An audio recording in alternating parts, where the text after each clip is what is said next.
Wato akan tsaro muna duba daga tushe abubuwan da suke damun Najeriya a cikin gida. Yau shekara 21 kenan a namu lissafin daga lokacin da waɗansu suka ƙudiri niyyar ƙirƙiro Boko Haram, da yadda ake ba su kuɗi da bindiga, da yadda ake yaudararsu suna ɗaukan waɗansu abubuwan kuma suna fassara waɗansu abubuwan daban. Mun tattara abubuwa da yawa kuma muna ganin za su zanto masu amfani ba Najeriya kawai ba ma, ƙasashen duniya da yawa za su amfana daga abin da mu muka tattara. Na biyu shine gano ƙasashe daga waje da suke tallafa musu, kuma mun gano dalilan da yasa suke tallafa musu, musamman arewacin Najeriya. To wannan ta'adin da aka riga aka yi daga Nuwamba 1 ga shi 1999 zuwa yau, shekara 21 kenan. To a ce an zauna da sojan ƙasa da 'yan sanda da wanda suke 'yan sandan ciki duka bincike da kuma yadda za a yi maganin abin nan, sai gashi ya gagara shekara 21. Wannan a ko'ina ne ya isa a duba, ya isa a bi shi da hankali da hikima da bincike da jajircewa na gano menene dalilin daɗewar. Ya aka yi su sun kasa gajiyawa, gwamnati anan kamar mata gajiya, kullum a kai soja kullum a kashe. Akwai abin da ya sa saboda dukiyar da kuke da shi ya sa wanda suke waje ba za su taɓa gajiyawa ba wajen aiko da kuɗaɗe da kuma ƙarfafa su da kuma ba su kuɗaɗen ƙara sayan mutane su karɓi makami su taya su yaƙi. Na sha magana akan ɗaya daga cikin binciken wanda ya kai mu waje, shine irin dukiya da Allah ya shimfiɗa a ƙarƙashin ƙasar Najeriya. Arewa maso gabar ita tafi ko'ina arziki a Afirka, gaba ɗaya Afirka arewa maso gabar ba wanda ya kai ta arziki. Arewa ta tsakiya, a arewa ta tsakiya akwai duwatsu kala-kala kuma da gold kala-kala. Ko nan Abuja akwai abubuwan da Allah ya ɓoye a ƙarƙashin ƙasa masu arziki da yawa, masu tsada da yawa. Arewa maso yamma daga Sokoto, Kebbi, Zamfara, Niger, ɓangaren Kogi, ɓangaren Kaduna, ɓangaren Benue har zuwa Kwara, duk gold ne da diamond tsakani.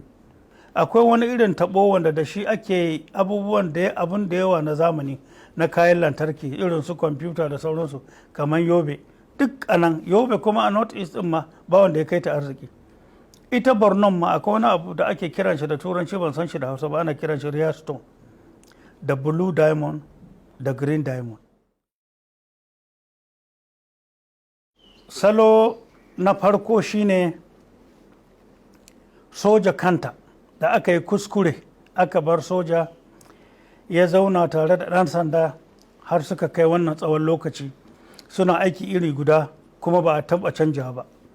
Duk da kuma rashin samun nasara, har yau har gobe tare ake barin su suke haɗuwa suke yi, kamar wani abu wai shi road block.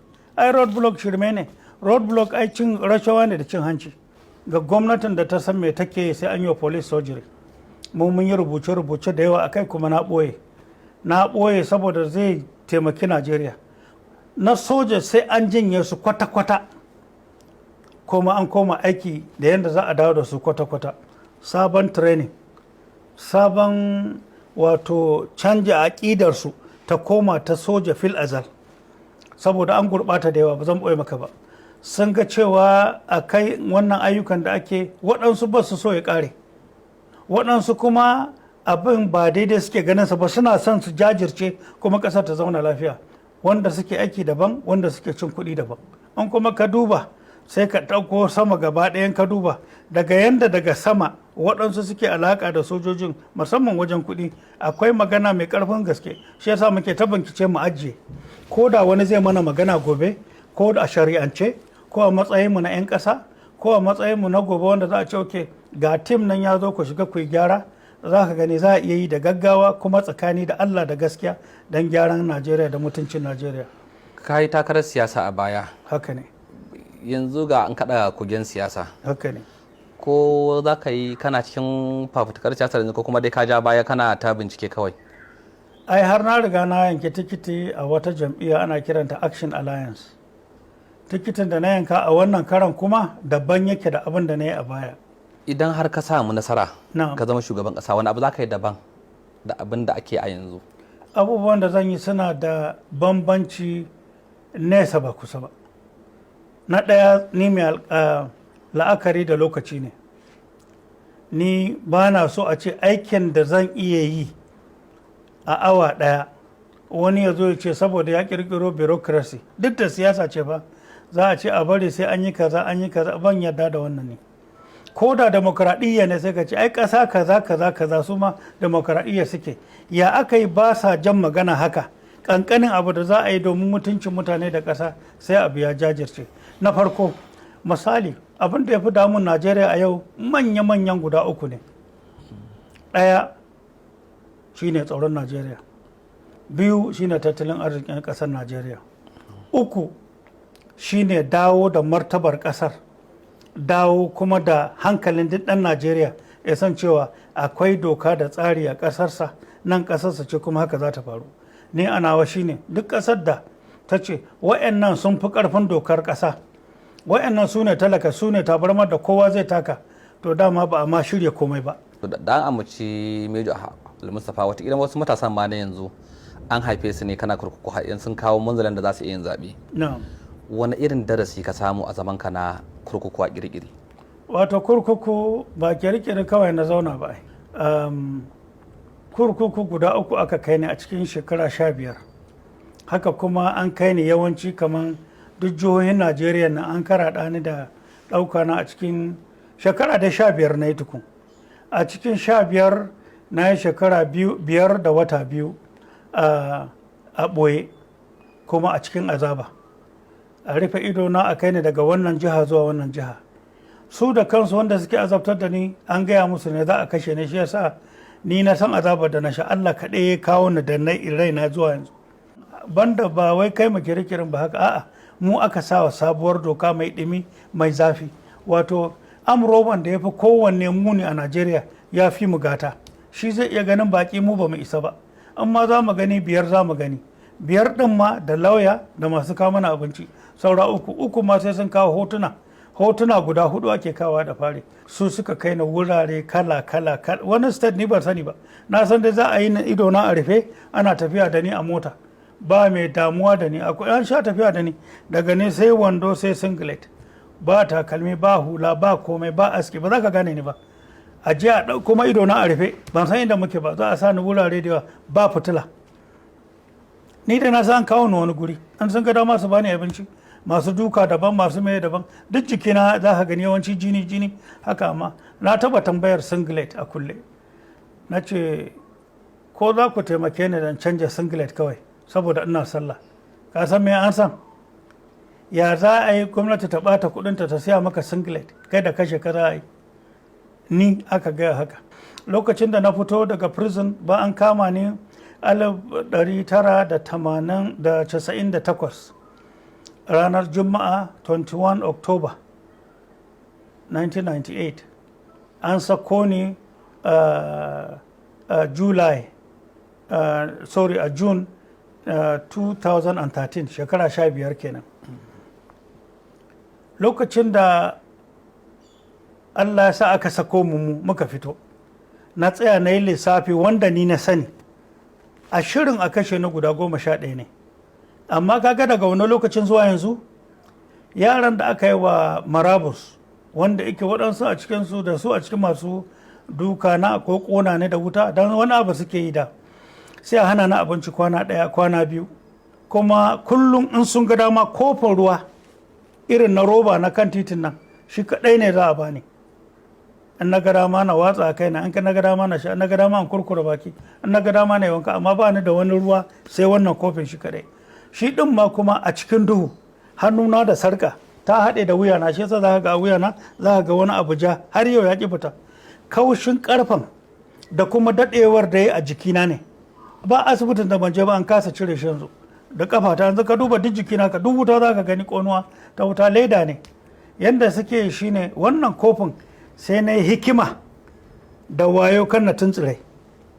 Saboda duhu ko kai haka ba ka ganin hannunka, haka ne duk wannan tsawon shekara 5 nan ba kyau da wata 2. Shi ruwan da ake bani shi ma sai an ga dama.